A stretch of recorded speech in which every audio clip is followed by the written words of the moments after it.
Good afternoon. Thank you for joining us today for the seminar looking on e-learning and e-learning platforms.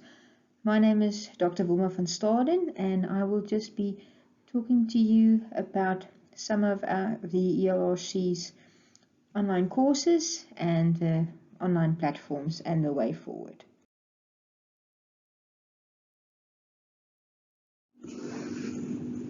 Setting up an online course isn't an easy task, and it takes a lot of planning. There are different stakeholders in an online course, including the participant, the course designer, developer, the facilitator, and administrator. Those are the four main components that we need to consider once you do an online course.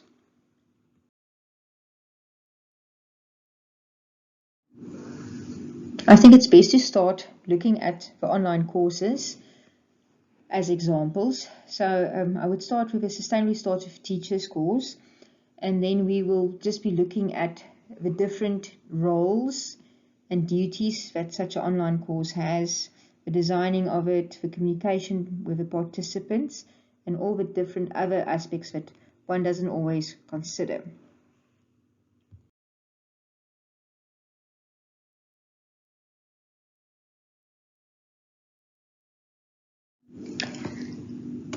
This is a screenshot of a Sustainably Started Teachers back-end.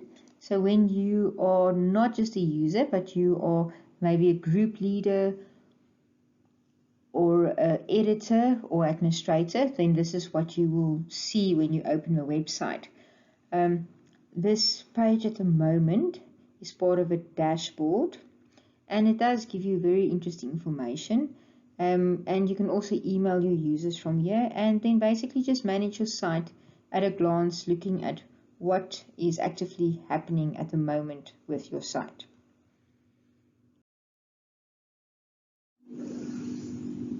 So these courses all work on WordPress, and then the learning management system that we use is LearnDash, and it is a very well-structured LMS.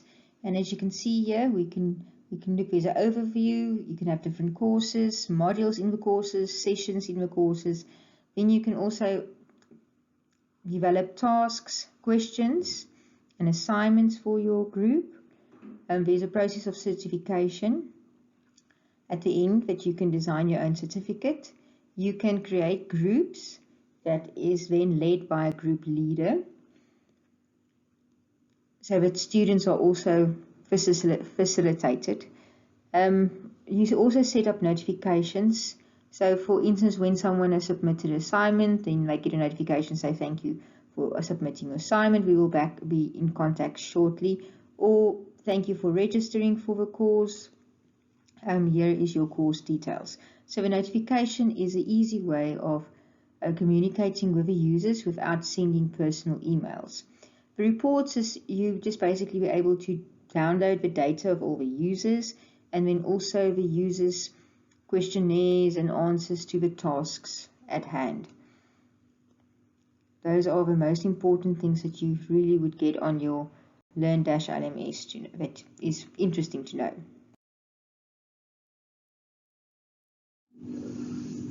The other components that I also function with is the forms, where we add registration forms, any kinds of forms. I also use the forms for the participants to answer some questions within the course itself.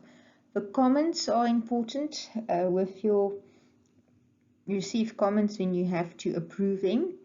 With your course forum, you have different topics that I also created, and then when the replies come in, you have to approve that. And then with the users, it's user maintenance of helping them with login details, maintaining the website's users, who's supposed to be there, who's not supposed to be there. And your appearance is where you will set up the themes, your wedges, and your menus, and basically just the whole appearance, graphics also of your website. So this is sort of just the short version of what the back end looks like from the course. And now I'd just like to continue a little bit further on more in detail about online courses.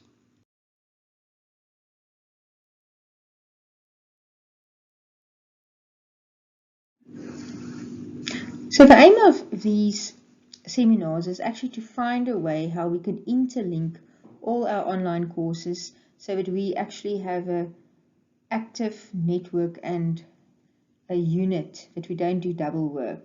So looking at our online courses, the UNESCO Sustainability Starts with Teachers online course is a good example of an online course that also develops a course participants' digital literacy skills continuously from the beginning of a course to the end.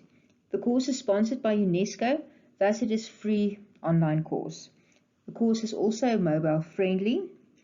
The online course has data-free version of a course for participants to access. Its digitally pedagogy caters for various means of learning, as different means of course material delivery are used, such as YouTube videos, PowerPoint presentations, audio files that participants can listen to, discussions on the course. The online course orientation training for the tutors and participants before commencement of the course is also a very important part of the course. There is also how-to videos were also created that are linked within the online course to guide participants. How to upload your assignment, how to download the document, how to participate in the course forum. PDF versions of the videos are also available for participants that prefer documents above videos. The development of a digital literacy is an essential component of a SST online course. From a first step, participants had to attend a Zoom meeting. Then we have to follow a link to register online, open email to get the user password to the website, access the website. With our online course, it took some participants 2 weeks to register, but I insisted that participants follow this procedure, as this already exposes them to the digital e-learning platform. When a course participants contact me to assist with uploading an assignment, the easy way is to upload the assignment for the participant. However, I would rather spend time on various emails, WhatsApp calls, and instructional videos on size and format of documents to enable the participant to learn how to upload the assignment by themselves. There is nothing better than someone sending you extremely happy email that they learned how to upload an assignment or comment in a forum.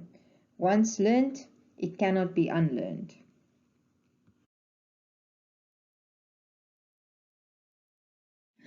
This slide shows the Sustainability Starts with Teachers Analytic Report. This is from the main website for June.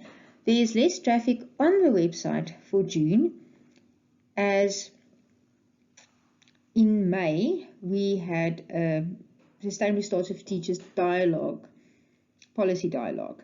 And during the policy dialogue there were much more traffic onto the website. So this also just shows you that it's very important to be actively involved in your website, not just have a static website, but one that you will also remind the users to come to the website.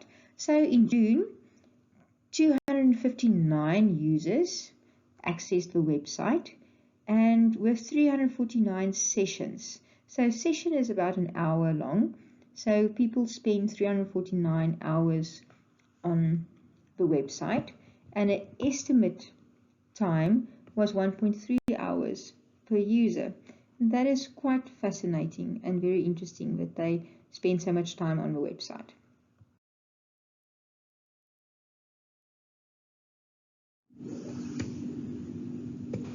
The Sustainability Starts with Teachers course analytics report also shows that there was not so much activity in June, but the course ended at the moment, and they are just here and there someone is still uploading an assignment. So there was only 64 users during the month, but still 105 hours of work, and roughly the sessions was 1.6 hours per participant.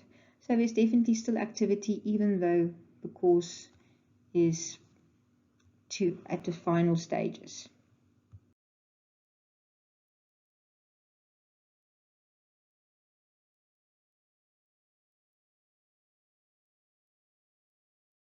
I will be drawing on the 2 online courses that I was involved in the development of. Both courses aim to train trainers aligned with UNESCO's sustainability goals. The Manzi for Food online course is a course built on the already existing face-to-face Manzi for Food Trainers of Trainers course. This online course aims to increase access and usage of the Water Research Commission's material and information. The online course was developed in such a way that it is engaging for the participants and support them to retain and apply the course information practically. The course is an open access course and any person can browse through the entire course, download the presentations, and even have access to the assignments for each module. If a user wishes to obtain certification, they need to register.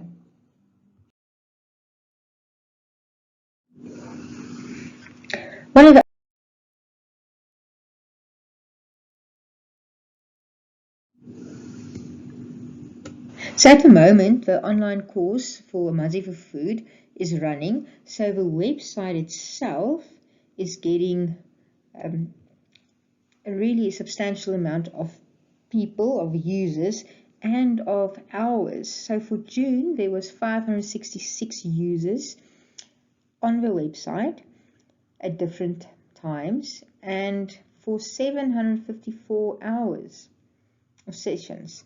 So mostly it seems on an estimate that users spend 1.3 hours sessions on the website at a time.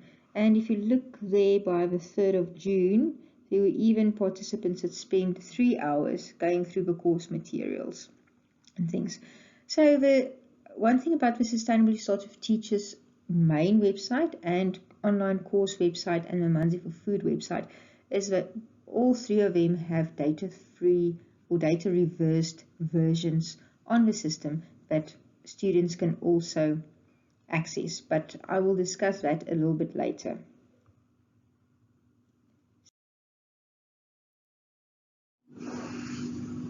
I also include the statistics of another website of the Environmental Learning Research Center, the T-Learning website.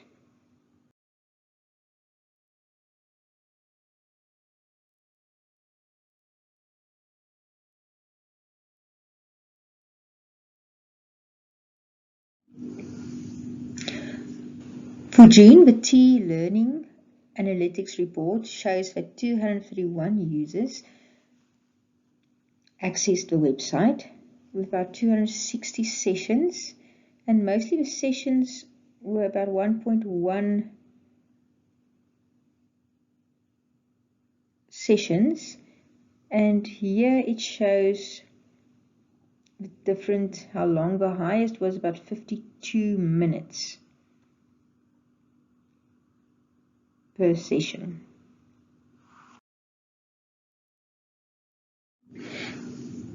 Another website worth mentioning is the Green Skills website, and there are more than one online course on the website. It's a Teaching Green Economy and Entrepreneurship course, the Training of Trainers Introduction course, and then the ISETA Water, Energy and Learning course.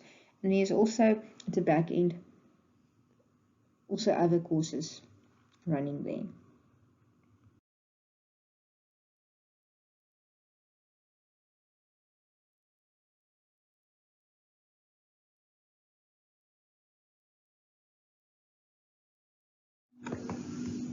Okay, now that we've looked at the different online courses that the ELRC is running, sort of idea about what the back end of online courses are and what kind of functionality there is and what kind of duties I have in the back ends. And we also looked at the statistics on the website, what type of usage there is.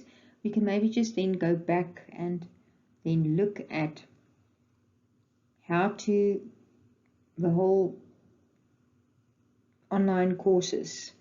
How do we build something like that, and how does all the components work together? So to start, you have to look at how you will achieve your outcomes.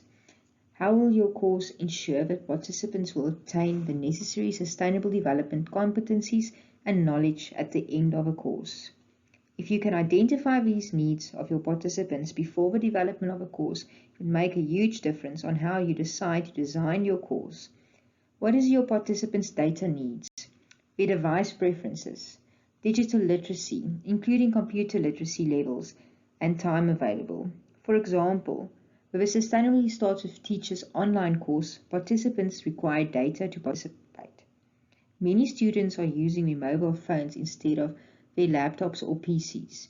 Who will be providing data, and how will you provide access to the course?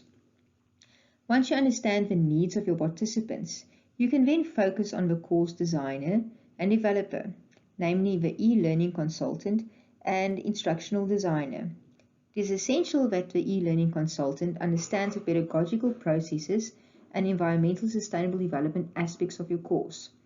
This course designer must have clear and sound understanding of how to design the course, add the content, and maintain the course. He or she will also have to work with a company that hosts and develops the site. In my experience with the development of a Manzi for Food online course, the course developers need to have a clear and structured outlay of a course that needs to be communicated through the website designer. Otherwise, delays in the site development can occur. The designer or e-learning consultant also needs to keep good relations with the site designer, graphic designer, and the data-free site developers. It is essentially important to have a course designer that understands the interactive learning-led community-based change that ESD courses require. Online learning needs to promote participation in various ways, such as the forum, tasks to be completed, assignments to be uploaded, PowerPoints to watch, etc. Also very important is that the course developer understands the purpose of a feedback and using the course data for research purposes. If you use the wrong type of format for the embedded task, one might not be able to retrieve the detailed information of the participants during the registration During the registration process of a Sustainably Starts with Teachers course, I met many participants via WhatsApp and email. With my background as a computer science teacher in a rural community, I understand how difficult and sometimes daunting technology can be. I had enough patience and understanding to be able to support and assist these participants.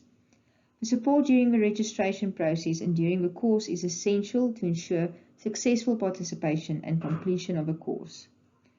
The next step is to train and support your course facilitators. The course facilitators also need to be able to work in the back end of a WordPress and have enough computer literacy skills to manage the students' forum and uploaded assignments. They have to manage webinars, participate in the forum and support participants. An online course facilitator role are quite different than that of a face-to-face educator. A facilitator requires online educational pedagogical knowledge, but they're also able to facilitate active learning, coordinate social interaction, and manage a course at the same time. Sometimes online course participants are also completing the course outside normal working hours, and facilitators and even the course developers will sometimes need to provide support at unexpected times. Another component of an online course is the administrator side. The course administrator might be the person that manages the admin, finance of a project, but also the things like the data, distribution, and list of registration. Good communication is essential. So there is a lot of different components that we need to consider when we are building an online course, and that's also now when we are discussing the roles of each and every one of us in this online platform and the way forward.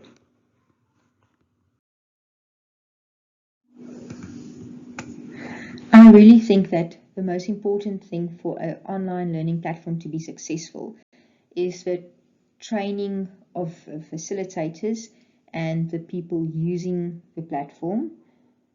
So to increase their digital literacy skills, and then also to make it accessible for everybody. And that is through making the websites and other platforms of communication data reversed, So at least from our side, from the ELRC, 3 of our websites are already from at the data-free company. The Manzi for Food website, Sustainably Starts with Teachers, and then also the Sustainably Starts with Teachers course. So interesting enough, if you look here, that is a paid URL, and then the one at the bottom is then the URL for the data-free website. So the data-free website looks exactly the same, but everything that's on the website is then for the user if they use their mobile phones and their Wi-Fi is switched off and only their mobile is on, then they do not charge on any data because the data has been reversed. At the moment, the information here is as it's a new month, and that's why it doesn't really show app usage or data-free data usage for the month, because I just screenshotted it today, the 1st of July. But it's really a very good way for people to access information without having to pay for it on their mobile phones. So this is our first step, getting our websites on data-free mode. But I would really like us, if you can think of further, to use the same kind of thing for our other communications, such as our webinars and our WhatsApp communication. So that's our next step.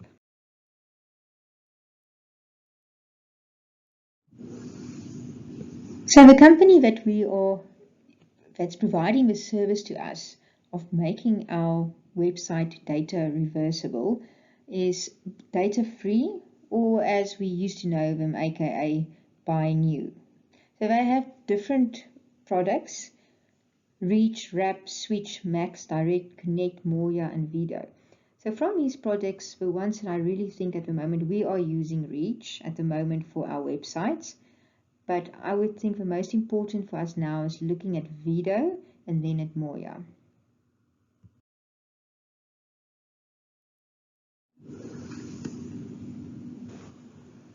So Video is an application that allows people to be able to join webinars, meetings, and even broadcasts on a data reversed. So with the meeting, so say our video conferencing platform delivers a feature-rich experience that includes all the standard features, all wrapped up in a familiar and comfortable to use user interface. So it is secure, it's browser-based, so you don't have to add an app. You can just click on the link and it will take you to the video, and then you are able to screen share. You can customize your meeting or your webinar platform. Speakers can also speak, and then there's also a chat box. So it's basically a little bit like Zoom.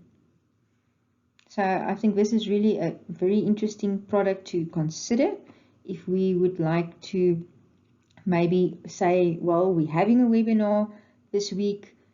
Anybody that would like to join the webinar data free, this is our links. You can also use the link from your Wi-Fi computer, and then you will just actually just go through Wi-Fi. So anybody can access the webinar in this way. So this would be for me a very ideal way of communication for our meetings and our webinars is video. The other one that I was looking at that I actually tried out is a chat and communication app.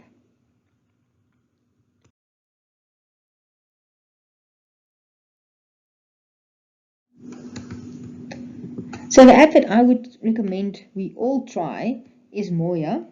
The app is from the same company, Data Free company, and they say Moya is a hashtag data free lifestyle. But basically it's an app that you download from Google Play, and it works like WhatsApp in a way, because you can text on it, you can add voice notes, you can phone on it. The only thing is the other person that you are contacting must also be on Moya. It also has a section of discovery where there's a range of services and also a range of websites that you will be able to access data free.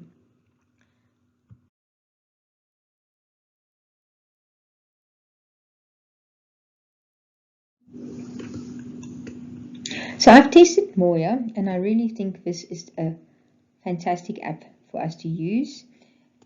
So it is, you go to Google Play, so I've went there and I uploaded it. And then if you want to contact someone via Moya, that person should have an app installed on their phone. But let's say, for instance, you're phoning, you want to text your colleague, and then you just go to your contacts and then click on the person you want to text, and then they will say to you, for instance, this person is not using Moya, would you like us to invite him? And then you just say yes. And if a person gets then you send them a WhatsApp with a link to Moya, and then they can also install it. So here's the image of the way it works. It's basically the same, but you can just send your WhatsApps, your messages through. Then it also has a discovery section where there is health, tech, research, weather, your vaccine registration, and even then it also continues job search, hashtag data-free sites. So all of this makes it so much easier for us to reach people, and for people that doesn't have any data, this kind of app can really make a difference to their lives, because they are still can be connected to people, and they can also search for specific things and also even look for jobs. So it's data free, and you can also have group chats. And I think that would be a fantastic idea for us to maybe try this out and to have it as part of our courses, group chats, as it is data free and people will not be spending their money to be part of the online course.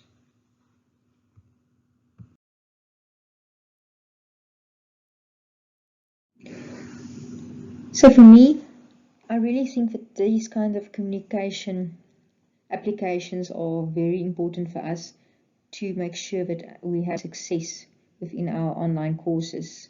So for our e-learning for environmental sustainability, our environmental education should be aligned with our digital pedagogy. Training in digital literacy for tutors and participants are really essential, and I've been talking to Hayla about developing a course specifically for tutors to become e-learning facilitators.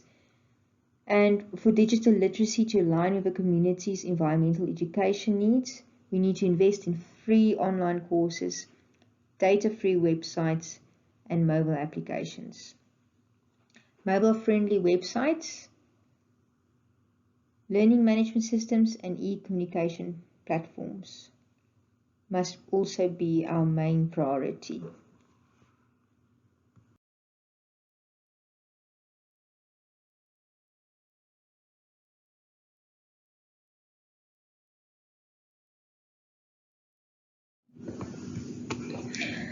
I propose the following for the way forward.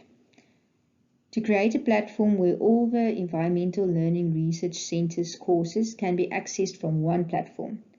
Even courses that are closed have a notice of interest from the users that the users can complete, and when you start up the course again, then we can just contact those people that are interested.